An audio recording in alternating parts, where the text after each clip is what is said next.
Bismillahirrahmanirrahim. Assalamualaikum warahmatullahi wabarakatuh. Bismillahirrahmanirrahim. Wabihi nasta'inu ala umurid dunia waddin. Wassalatu wassalamu ala asrafil anbiya'i wal mursalin Sayyidina wa habibina wa maulana Muhammadin sallallahu alaihi wasallam wa ala alihi wa ashabihi wa man tabi'ahum bi ihsanin ila yaumiddin. Asyhadu an la ilaha illallah wahdahu la syarikalah wa asyhadu anna Muhammadan abduhu la nabiyya ba'dah wa la rasula ba'dah. Faqala ta'ala fi kitabil karim, a'udzu billahi minasy syaithanir rajim. Bismillahirrahmanirrahim. Ya ayyuhalladzina amanu taqullaha haqqa tuqatih wa la tamutunna illa wa antum muslimun. Hadirin muhtaramin, para bapak, para ibu, jamaah Masjid An-Nur rahimani rahimakumullah. Yang pertama, monggo selalu sareng-sareng ucapaken syukur dhateng ngarsanipun Allah Subhanahu wa taala. Begitu banyak nikmat, karunia, ya, kemudahan, ya, yang kita rasakan bersama-sama. Setiap hari nikmat itu selalu bertambah, padahal ya ketaatan kita pun belum maksimal. Mudah-mudahan kita ini sebagai hamba Allah yang pandai untuk bersyukur, minimal mengucapkan kalimat hamdalah, alhamdulillahirabbil alamin. Yang kedua, selawat ma'asalam, selawat tercurahkan pada junjungan kita Nabi Allah Muhammad sallallahu alaihi wasallam. Ya. Beliau ketika hijrah dari Mekah ke Madinah, masuk ke kota Madinah atau kota Yasrib ketika itu, pertama kali yang beliau lakukan adalah membangun masjid, ya, sebagai sarana untuk berkumpulnya dan melakukan konsolidasi umat ketika itu. Masjid yang pertama kali dibangun adalah Masjid Quba. Ya, Masjid Quba, bukan Masjid Nabawi, tapi Masjid Quba. Al-Masjidu usisa ala taqwa. Apa motivasi Rasul ucapkan di hadapan para sahabat ketika Masjid Quba itu berdiri? Beliau bersabda ngeten, man tatoharo fi baitihi summa ata masjidah Quba fasalla rakaataini kana ka'adri umrotin. Siapa orangnya yang dia telah berwudu di tempat tinggalnya, kemudian dia berangkat ke Masjid Quba, minimal melaksanakan sholat 2 rakaat. Sholat apa namanya? Tahiyatul masjid. Maka dia mendapatkan pahala seperti pahala umroh. Nah, dados sunahnya sudah punya wudu di tempat tinggalnya. Lah kita bagaimana Ustadz? Yang tidak umroh kayak Abah Sukis kemarin, alhamdulillah nggih. Saya oleh lebah. Kita ambil riba kok, Pak. Ya. Bagi kita yang enggak umroh sama saja sama rahimakumullah. Kalau kita ke masjid, ya ke Masjid An-Nur, usahakan sudah punya wudu di tempat tinggalnya masing-masing. Sudah berwudu. Dawuh Kanjeng Nabi, hadisnya muttafaqun alaih. Man tawaddoa fa ahsanal wudu'a. Sapa wonge sing berwudu dengan memperbaiki wudunya sebaik mungkin, wudunya sempurna, summa ata ilal masjid, kemudian dia berangkat menuju ke masjid, artosipun dia sudah berwudu di tempat tinggalnya, gitu. Kemudian dia berangkat ke masjid. La yanhazu ila sholah, tidaklah dia niatkan pergi ke masjid melangkahkan kakinya kecuali untuk sholat. Diulangi lagi, la yuridu illa sholah, tidaklah dia inginkan ke masjid kecuali untuk sholat. Dados berwudu di tempat tinggalnya, berangkat ke masjid untuk apa? Untuk sholat. Jam 5 berangkat, padahal maghribnya jam 6:30. Nyandi Kang Yono, yang masjid jam 5, ayo ngopi, enggak, lapo sholat. Nah, dados ke masjid untuk sholat meskipun dia langali koncone dijak ngopi. Nah, ibu yang masjid lapo ngenteni konco lapo ngerumpi, lah enggak boleh ya. Jadi la yuridu ila sholat, tidaklah dia inginkan ke masjid kecuali untuk sholat. Apa motivasi yang Rasul berikan? Ya. Maka kata beliau, fakulu khutwatin masaitaha rufi'allahu daraja. Setiap langkah kaki yang dia pergunakan untuk berjalan, itu Allah angkat derajatnya. Wa khutobiyah khotiatan, dan Allah juga akan menghapuskan dosa-dosanya. Dan terus yang rahimakumullah, dengan berangkat dari tempat tinggal sudah berwudu, budal melaku yang masjid, ya langkah kaki yang pertama Allah angkat derajat kita, langkah kaki yang kedua Allah hapus dosa-dosa kita. Sehingga semakin jauh kita melangkah, subhanallah, semakin banyak peluang ampunan yang Allah berikan. Summa dakhulal masjid, kemudian dia masuk ke masjid, fasollah, dan dia sholat, minimal sholat apa tadi? Tahiyatul masjid. Ya. Fakanal malaikatu yusholluna alaihim, ketika itu malaikat mendoakan kita. Hari ini jamaah, sore ini malaikat mendoakan kita. Subhanallah, ada makhluk Allah bernama malaikat mendoakan menungso kayak awak-awan ngeten iki. Luar biasa nggih. Apa doanya malaikat? 3. Dengan lenggah temriki, ya, didoakan malaikat. Doanya ada 3. Allah marhamhu, Gusti Allah rahmatilah dia, sayangilah dia, keranten dia berangkat ke masjid sudah punya wudu di tempat tinggalnya. Kemudian Allah maghfirlahu, ya Allah ampunlah dosa-dosanya, dan watub alaih, dan terimalah taubatnya. Nah, ngoten jamaah. Ya, terus kita usahakan kalau kita ke masjid sudah punya wudu di tempat tinggal kita masing-masing. Lah nek umpamane sudah sampai ke masjid terus batal bagaimana? Ya wudu di tempat wudu, jangan balik mulai. Lu balik mulai jangan, lah gak balik maneh kok. Ya, tetap berwudu di tempat wudu masjid. Ngoten nggih? Nah, itu di antara motivasi yang Rasul berikan ketika beliau pertama kali ya sampai di kota Madinah setelah beliau hijrah, beliau membangun Masjid Quba dan memotivasi para sahabat untuk punya wudu di tempat tinggalnya. Makanya jamaah haji, jamaah umroh, kalau dia ziarah ke Masjid Quba sudah berwudu di hotelnya masing-masing. Ngoten nggih? Nah, baik jamaah rahimakumullah. Besok hari Ahad kita ada acara apa? Hari Ahad besok. 17 Agustus, hari kemerdekaannya ke berapa? Yang ke-80. Baik. Jamaah rahimakumullah. Gusti Allah itu mentakdirkan segala sesuatu pasti terjadi. Tidak ada di dunia ini yang serba kebetulan. Semuanya berlaku takdir Allah Subhanahu wa taala. Wa ma tasyauna illa yasha'allah. Apa yang kamu kehendaki itu semuanya tergantung kehendak Allah Subhanahu wa taala. Kita punya rencana, Gusti Allah yang memutuskan. Kanjeng Nabi juga demikian, tidak mengetahui apapun sebelumnya, ya. Tetapi Allah sudah memutuskan kejadian tersebut. Tepatnya tahun kedua Hijriah. Tahun kedua Hijriah. Tiba-tiba Gusti Allah mentakdirkan terjadi pertempuran yang pertama kali dilakukan oleh kaum muslimin, namanya Perang Badar. Tepatnya di bulan Ramadan. Pas poso-poso nih, luwe-luwe nih. Dan ketika itu terik matahari sangat panas sekali. Dijak Kanjeng Nabi untuk berperang di sebuah tempat namanya Badar. Perang Badar. Singkat cerita rahimakumullah, ya. Rasulullah hanya mampu membawa pasukan kaum muslimin di Madinah kisaran 300 personil. Karena sebagian orang munafikun itu disersi. Ya, awal-awalnya ayo budal. Ternyata ketika sudah sampai ke lapangan untuk bertempur, disersi mereka itu. Putus di tengah jalan, balik mulih. Ya. Nah, 300 orang yang beliau hanya mampu membawa pasukan. Sedangkan pasukannya Abu Jahal, kafir Quraisy ketika itu berapa? 1000. 1:3. 1000 dan 300.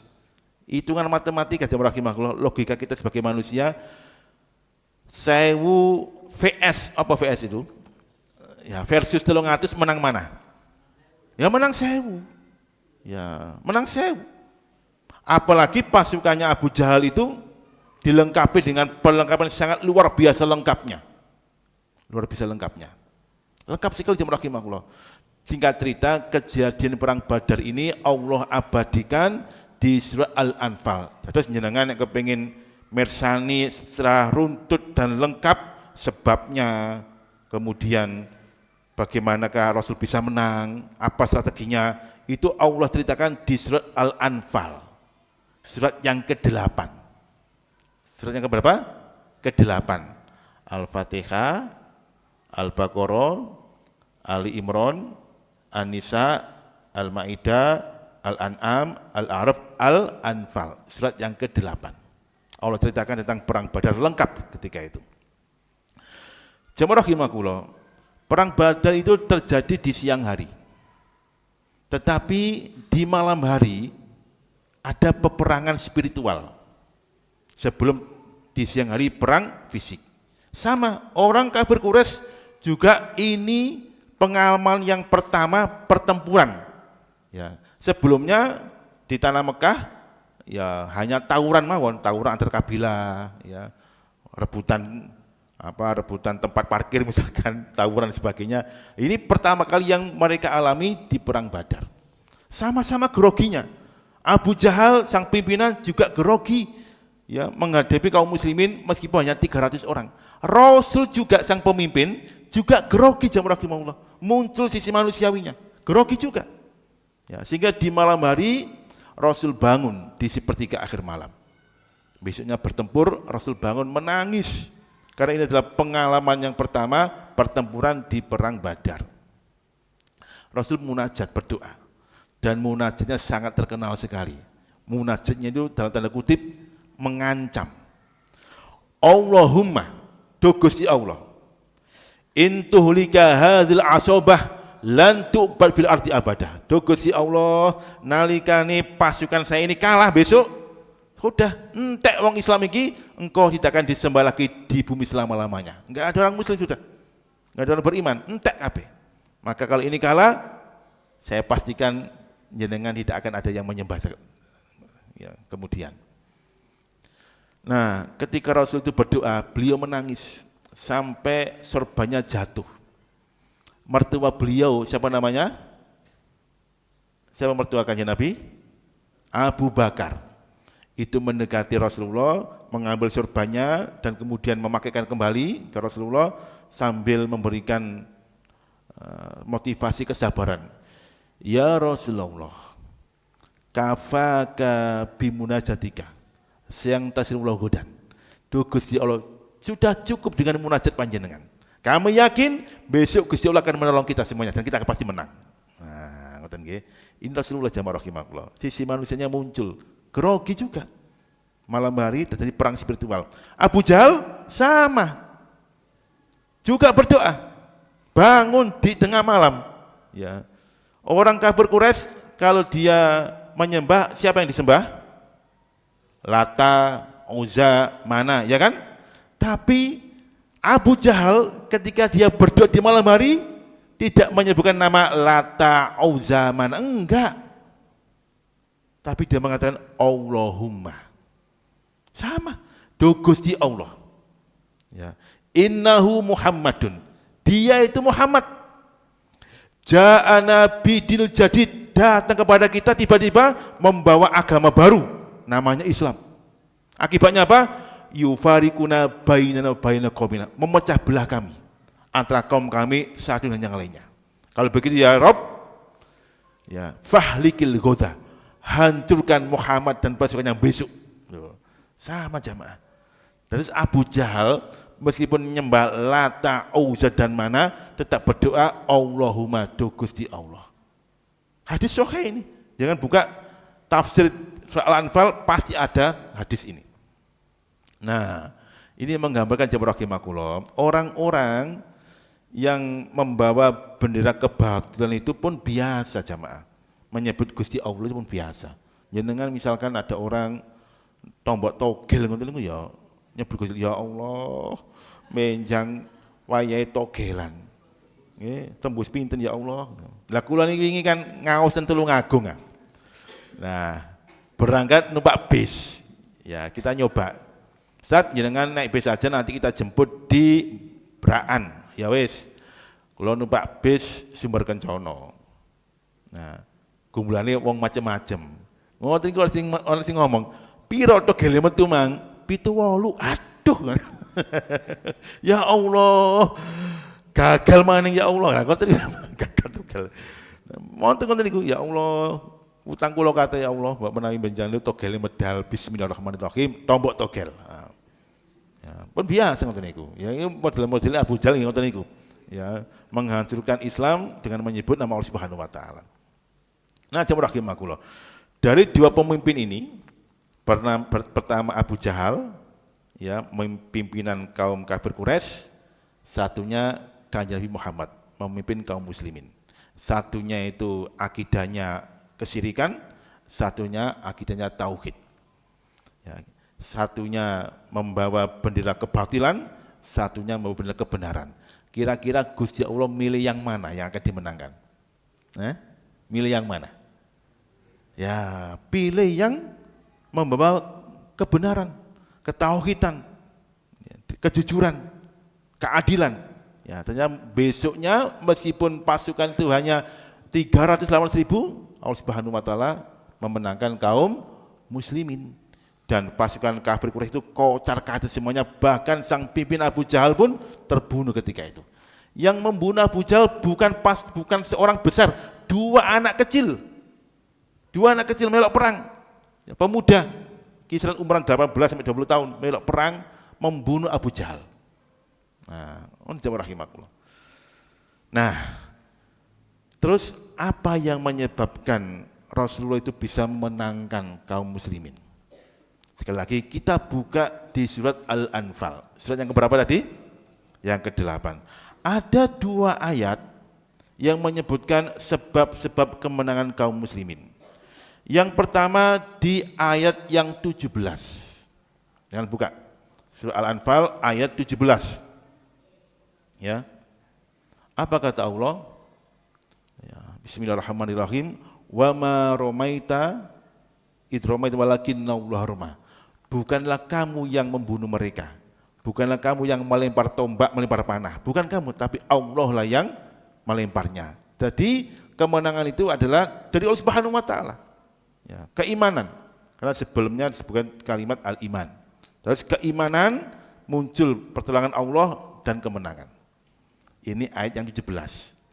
Ayat yang berikutnya ayat yang ke-45. Ya, 17 dan 45. Apa kata Allah? Ini menegaskan keimanan kaum muslimin. Ujian berat perang ini jamaah rahimakumullah. Ya ayyuhalladzina amanu, kata Allah, wahai orang-orang yang beriman. Idza laqitum fi'atan, nalikane sira kabeh sudah bertemu musuh, perang jamaah, wis ketemu musuh, ya. Fasbutu, kuatkanlah tekadmu, kuatkanlah semangatmu, ya. Jangan mundur, enggak boleh mundur. Ya, nek wis ketemu musuh, enggak boleh mundur, perang dulu. Adapun nanti kalah, baru kemudian mundur ngatur strategi. Tapi kalau sudah ketemu musuh, enggak boleh mundur.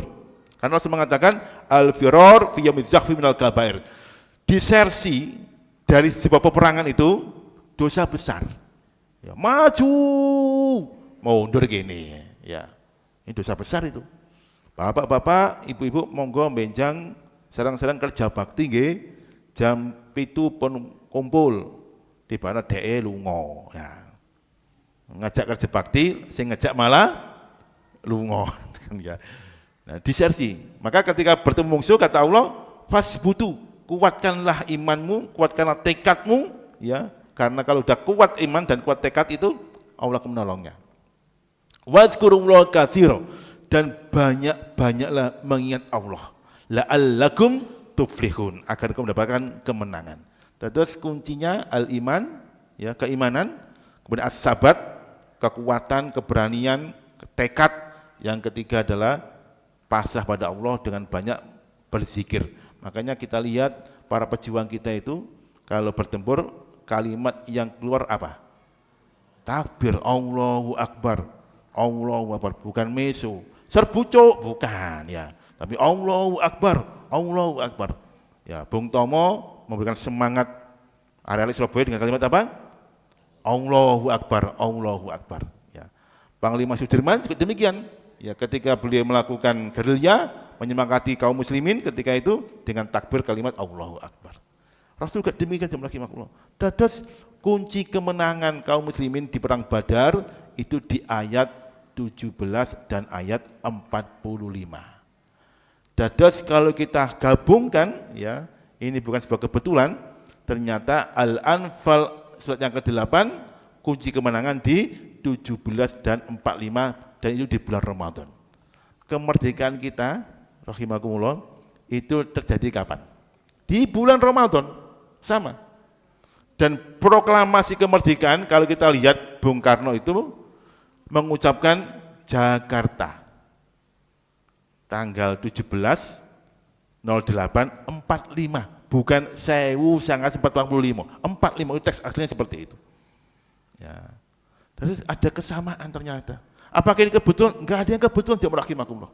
Kita buka surat Al-An'am ayat 59. Semua kejadian di dunia ini sudah diatur Gusti Allah. Dan Rasul enggak tahu sama sekali kalau besok akan perang dan akan menang. Enggak tahu, jemaah rahimakumullah. Wa indahu mafatihul ghaibi la ya'lamu illa huwa. Dan di sisi Allah lah kunci-kunci yang gaib itu. Ya, besok itu kan gaib kan? Besok itu gaib, kita enggak tahu apa yang terjadi dengan diri kita, besok enggak tahu kita ini. Itu gaib udah. Waktu itu kan ada 3. Waktu kehidupan ada 3. Yang pertama al-madhi, kemarin, berlalu. Iya. Berlalu ya gak bisa dibalikno, gak bisa. Sing wis ya wis. Kita tinggal getun, kalau misalkan kita luput, kita akan bahagia kalau kita sukses, selesai. Gak bisa kita ulangi. Al-ghad besok kita enggak tahu. Besok ada apa kita enggak tahu, itu gaib sifatnya. Yang ketiga al-yaum, hari ini. Ya, hari ini.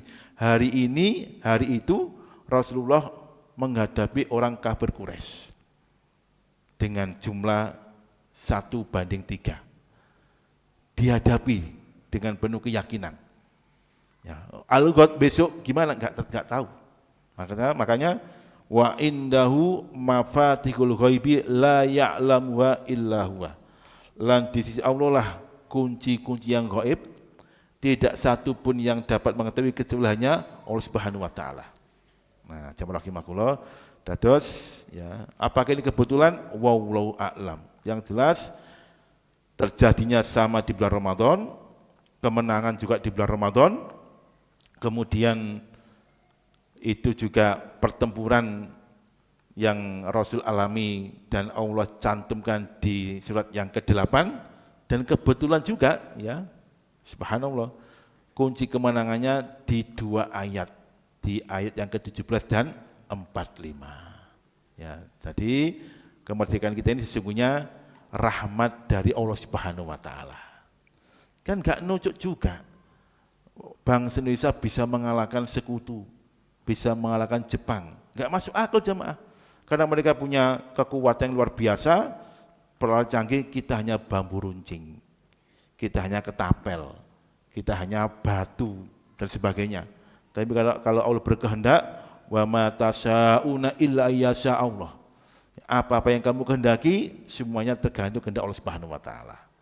Dan akhirnya Allah Subhanahu wa taala merahmati kita dengan kemenangan. Sehingga para founding father kita itu tahu diri.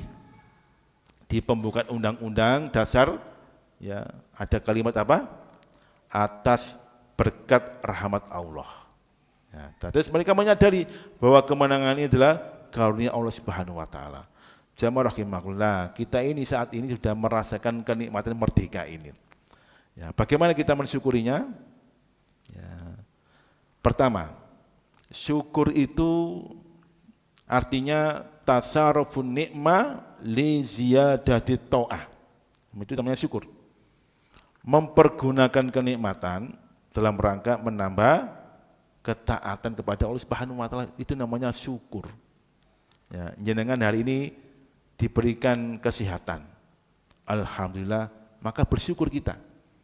Kita bisa jalan, kita bisa melihat, kita bisa meraba, menyentuh tangan kita bisa wicantenan, maka kita pergunakan semua ini untuk ketaatan. Nek wicantenan sing apik, nggih ya. Keranten wicantenan sing elek iku ternyata salah satu penyebab hamba Allah itu mampir ke neraka sakor. Goro-goro tidak bisa menjaga mulute. Ya, kan ada ayatnya kan di surah Al-Mudaththir itu, ketika jamaah Masjid An-Nur sudah duluan di surga, nah, alhamdulillah ya, yang hadir di sini sudah duluan di surga, sudah lama di surga, tiba-tiba ada sebagian kaum muslimin yang telat masuk surga. Ya, loh kok bisa Ustadz? Ya memang dalam akidah Ahlussunnah wal Jamaah, yang masuk neraka itu hanya dua golongan manusia. Ya. Yang pertama, orang-orang kafir itu pasti masuk neraka. Apa dalilnya? Surah Al-Bayyinah, ya kan? Innalladzina kafaru min ahlil kitabi wal musyrikina, terus fi nari jahannam khalidina fiha. Ya, orang-orang kafir dari golongan ahlul kitab dan orang-orang musyrikun itu mereka masuk neraka jahanam dan kekal selama-lamanya. Yang kedua, yaitu al-mu'minul asi, orang mukmin yang bermaksiat. Ya, nanti kalau ditimbang fi yaumil hisab, kalau kejelekannya lebih berat daripada kebaikannya, maka dia mampir dulu ke neraka. Tetapi kemudian Allah akan bebaskan mereka masuk ke surga. Sebagaimana sabda Rasulullah, yadkhulu ahlul jannati al jannata wa ahlun nar an nar. Nanti itu sudah dipilah-pilah, sing mlebu swarga calon penduduk swarga, sing mlebu neraka ya calon penduduk neraka. Tapi kemudian Allah berfirman, akhriju minan nar man kana fi qalbihi misqala dzarratin minal iman. Keluarkanlah hamba-hambaku dari neraka itu kalau masih ada sisa imannya, meskipun tinggal sebesar biji atom. Loh, imannya tinggal sebesar biji atom, itu Allah bebaskan dia dari api neraka. Fayukhrijuna minha, maka kemudian mereka dikeluarkan dari api neraka. Faqad iswaddu, semua tubuhnya udah gosong kabeh. Ya, hancur semuanya. Kemudian mereka dilempar ke sebuah sungai kehidupan, dan mereka tumbuh kembali seperti tumbuhnya pepohonan dari biji-bijian, tumbuh. Dan mereka masuk ke surga, telat masuk surganya. Ditakoni ngambil jamaah Masjid An-Nur. Lho Kang, kok ndi sampean gak tau ketok? Anu kula mampir nang neraka rumiyin. Neraka apa? Neraka sakor. Lah apa lu? Sampean kok nang neraka sakor? Masalahkan fis sakor. Apa yang menyebabkan kau itu masuk dulu ke neraka sakor? Jawabannya satu, qalu lam nakum minal musholin, aku males sholat, jarang sholat, dijak sholat, aku mbleler mawon. Ya. Bahkan ya disebutkan di ayat itu, wa kunna nakhudhu ma'al khaidin. Nah ini jamaah, kami ini sering ngopi nyangkruk, tapi omongannya gak karu-karuan, ya mesu, ya omongannya gak karu-karuan, termasuk penyebab masuk neraka sakor. Nah jamaah ya, terus ketaatan ya sebagai bentuk rasa syukur kita kepada Allah Subhanahu wa taala. Makanya orang Jawa itu kan pinter. Nek milah-milah istilahnya wong mati kan pinter. Nek bahasa Indonesia cukup meninggal dunia. Selesai. Ya. Bahasa Inggris RIP. Apa Pak RIP, Pak? Rest in peace kan ya. Rest in peace ya. Kalau orang Arab tuwfiyah, wafat. Pun ngoten mawon. Tapi kalau wong Jawa iso beda-bedakno. Nek wong iku pinter ngaji, murui ngaji, ya kiai, ya ustad, ulama itu pasti jawabannya sinten sing sumare. Ya, sumare nggih. Itu artinya pindah tempat sari. Loh, pindah tempat sari. Wong mati kan pada kali turu jamaah rahimakumullah. Nah, nek wong hadir pengajian di Masjid An-Nur gak tau teko, nang pundi bapak gak tau teko, sampun sedo. Nah, sedo niku napa? Nikmati di sudo. Nek wong gak tau sembahyang, dijak ngaji mbleler bulet gak karu-karuan, jenenge matek. Ya. Ya, matek. Nikmati wis entek. Nek ana wong ambek tangga gak rukun, ya ana wong ngaji dihalang-halangi, ojo ngaji wis. Ya mari ngono diprovokasi dan sebagainya, jenenge bongko, diobong di neraka. Ya, iku istilahnya wong Jawa ngoten niku jam rahimakumullah. Nah, yang pertama, monggo nikmat kemerdekaan ini kita syukuri dengan banyak ketaatan, ya, ketaatan. Kata Ali bin Abi Thalib, al-yaum amal bila hisabin. Hari ini ayo kita banyak beramal soleh. Ya, besok nek sampun sumangar sampun sedo tinggal hisabun wala amal, tinggal perhitungan, enggak ada amal lagi. Ketaatan. Ya, tapi kadang-kadang ya repot musuh masyarakat itu ya. Di tempat saya itu desa Karangdieng, ya, itu dikai hiburan gegeran. Ya. Pak Lurah, jangan adakan hiburan Pak Lurah kemerdekaan. Ya wis, dikai hiburan karaoke dan sebagainya. Ya tawuran. Mari ngono lomba sepak bola antar RT jamaah podo konco dewe. Ya. Ya tawuran. Jadi ada 2 leg, 2 pertandingan. Saya itu mau masuk ke leg yang kedua, gak sido. Gara-gara apa? Tawuran di Bubarno. Ya. Padahal ya konco dewe. Ono karnaval tawuran sehingga kemudian desa Karangdieng gak ngadakan apa-apa. Gak boleh ngadakan apa-apa karena mesti tawuran. Repot kan. Nah, kemerdekaan itu mestinya kita isi dengan banyak kebaikan. Lomba-lomba yang bermutu lah. Mosok lomba makan kerupuk itu ya apa. Lomba panjat pinang itu panitia gak ikhlas blas. Wong kabeh njobok sesuatu hadiah laren panjat pinang lebih dahulu. Kepleset mati. Jadi mamane jenengan ngadakan lomba, ayo adakan lomba yang bermanfaat. Ya.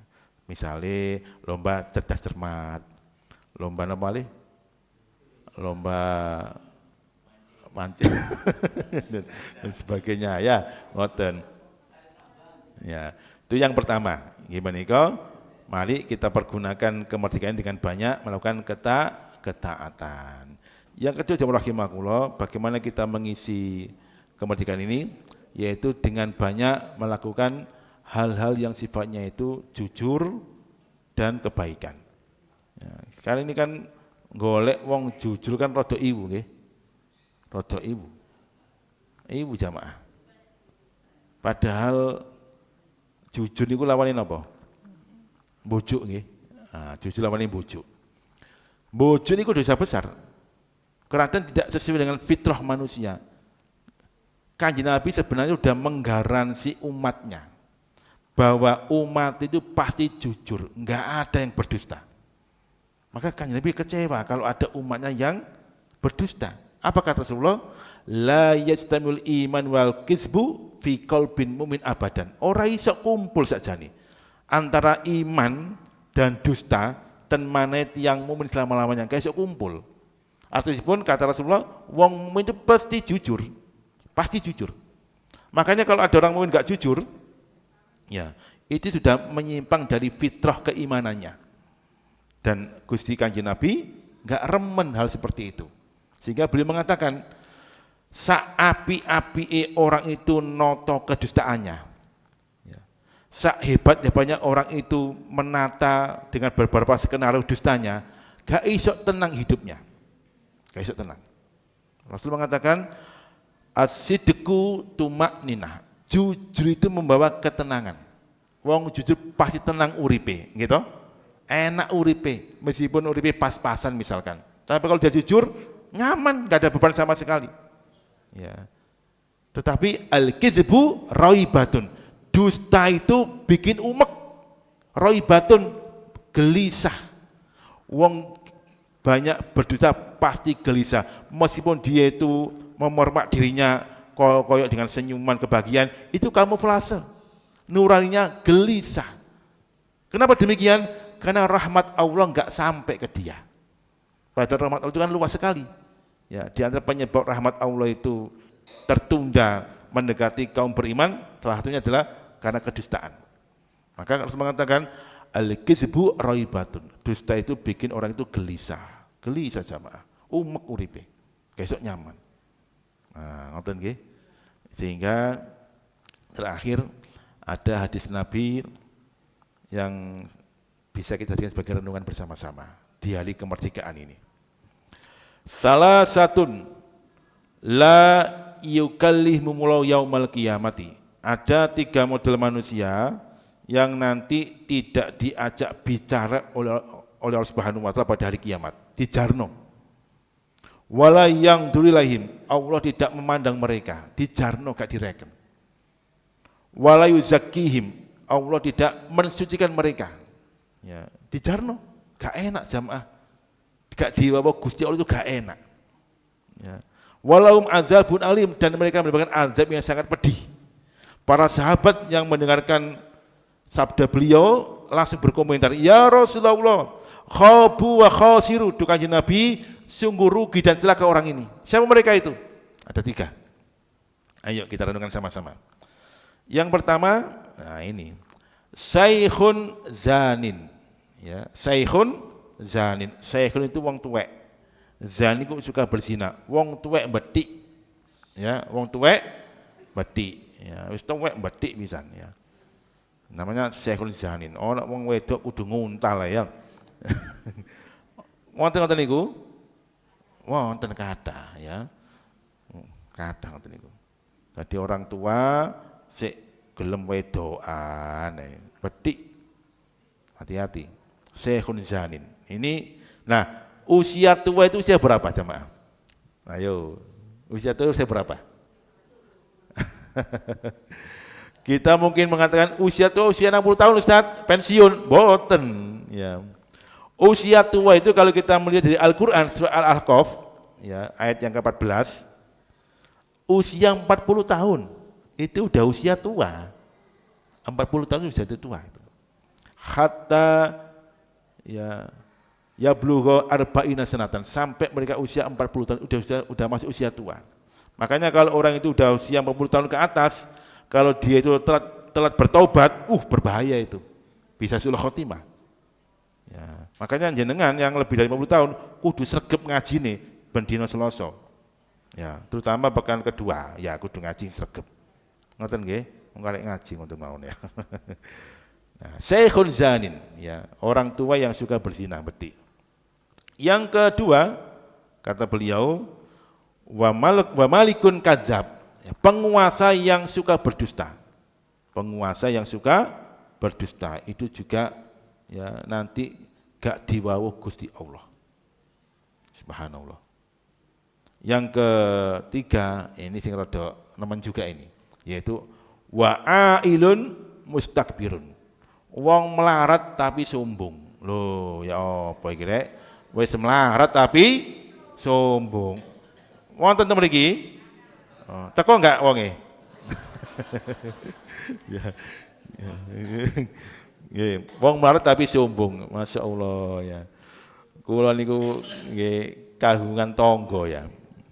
Kagungan tangga niku ya ngoten niku ya di bawah standar lah kehidupannya itu ya. Kabeh wong melarat juga gak enak. Ngoten ya sombong ya. Ya, saya ini kalau pulang dari kemanten hari Sabtu dan Ahad ya, kan bawa berkat. Berkatnya ini kadang manten ana 5 iku ana 6 gondal-gandel kiwa tengen ya. Ya kok karnaval ngoten niku. Nah, nek nglewati ku ditakoni. Pun maksud bi sampun ya. Nah, jenenge jajan desa kan ngoten niku. Akhirnya kula matur nyuwun kek ono iku. Memang delok ae sawangane gak dikeki. Engko lho ngenyek wis gak dikeki ono. Lah ngoten niku dibuka, lah kok ngene tok ngene ya. Ya dikeki kalau ngene tok nek gak dikeki ya rasan-rasan. Tapi dikeki lah kok ngene tok ancen jajan desa ya ngoten niku ya.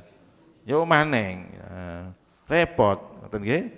Nah, makanya ayo dadi wong sing semeleh ya, sing dengan tetangga yang baik, kemudian banyak melakukan hal yang baik meskipun dihina dan sebagainya, tetap yang terbaik. Nah, jazakumullah, mudah-mudahan ya hal ini bisa menjadi pelajaran bagi kita sekalian bahwa sesungguhnya kemerdekaan yang kita rasakan saat ini adalah berkat karunia Allah Subhanahu wa taala. Makanya mari kita isi dengan banyak ketaatan, dengan banyak kebaikan, dengan banyak kejujuran ya, jangan sampai kita mengkhianati dan sebagainya. Ya, karena para pahlawan kita itu berjuangnya luar biasa beratnya. Ya, kita dijajah berapa tahun? 350 tahun ya. Ya, 3,5 abad. Ya. Palestina itu jaman rahimakumullah itu dijajah Israel belum sampai 1 abad. Ya, gambarnya kayak ngoten niku. Palestina. Ya, belum sampai setengah abad. Belum sampai setengah abad. Ya, baru sekian tahun, sekian puluh tahun. Sudah seperti itu. Apalagi kita yang 350 tahun. Masya Allah, mestinya kita ini menjadi orang-orang yang kuat ya. Dengan berbagai macam cobaan kita kuat karena kita sudah makan garam dan gula ya, perjuangan ya. Sehingga mari sekali lagi kita isi dengan banyak ketaatan kebaikan. Kalau kita ngadakan lomba, isi lomba-lomba dengan kebaikan. Ojo lomba-lomba sing gak ono manfaati. Demikian jam rahimakumullah. Monggo mbak dia mau tanya. Silakan. Ya, monggo.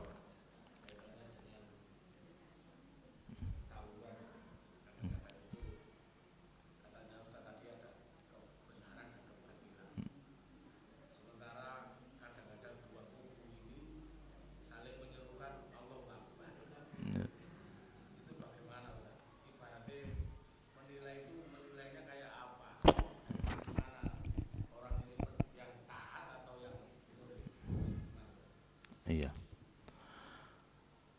Ya memang kalau sudah terjadi fanatisme, ya, namanya asobia, semuanya akal sehatnya, keimanannya akan memudar. Makanya Rasul dawuh, man mata ala asobiyatin, mata ala jahiliyah. Barang siapa yang dia mati karena asobiyah, karena fanatisme golongan, fanatisme kelompok, maka dia mati dalam keadaan jahiliyah. Hadis sahih Imam Muslim dalam kitab Jami' Sahihnya. Jadi orang mukmin itu enggak boleh asobiyah dengan kelompoknya. Orang mukmin hanya asobiyah kepada Islamnya. Agamaku Islam, tapi apa? Aku Islam. Ya.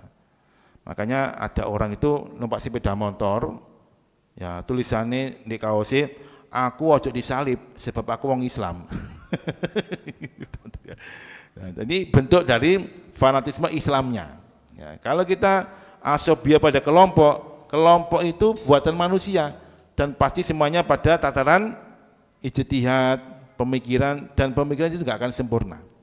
Nah, kalau misalkan ada orang yang melakukan satu kesalahan, kembalikan kepada Allah dan Rasulnya, itu Al-Quran dan Sunnah tentunya. Oh, sampai niku nuduh ini apa buktinya? Nah, dan sebagainya. Sekarang ini kan yang sedang viral dan ramai kan apa? Kelompok PWI sama kelompok ya, Habaib dan sebagainya. Ya. Kalau toh misalkan itu sama-sama Islamnya, mengklaim sama-sama benarnya, komunikasi aja. Karena kalau sudah sama-sama Islamnya, kata Rasulullah, al-mu'minun junnudun mujannadah. Hatinya orang beriman ini seperti pasukan, ya, pasukan dalam satu komando. Ya. Jadi hatinya orang mukmin itu meskipun berbeda pendapat, itu pada dasarnya seperti pasukan yang sedang di bawah komando. Fa iza tafarraqa, kalau hati ini berpisah, maka akan mudah sekali untuk dikembalikan lagi. Itu sudah fitrah seperti itu. Maka kalau misalnya mengklaim itu muslim, gampang, diajak dialog pasti akan selesai. Asalkan dia asobianya pada Islam. Ngoten nggih. Ya, jadi kalau ada orang yang benar-benar kebatilan, Allahu Akbar ngobong masjid, Allahu Akbar, macam-macam, ya itu model-modelnya anak boy Abu Jahal ya. Pun, monggo wonten malih. Cekap nggih? Ya, cekap. Ini sebagai refleksi kita hari kemerdekaan. Mudah-mudahan bermanfaat. Demikian aku qouli hadza. Assalamualaikum warahmatullahi wabarakatuh.